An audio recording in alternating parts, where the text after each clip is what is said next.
Rock County is hosting the 2022 State Interoperable Mobile Communication Exercise this week. So emergency responders, amateur radio operators, and communications experts from across the state all gathered in Janesville.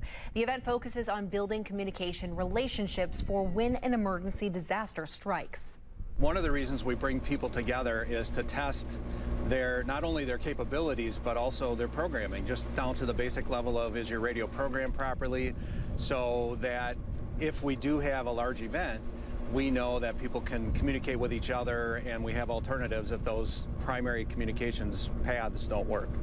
And Rick Lang there says these emergencies could range from anything from a lost child to a major disaster.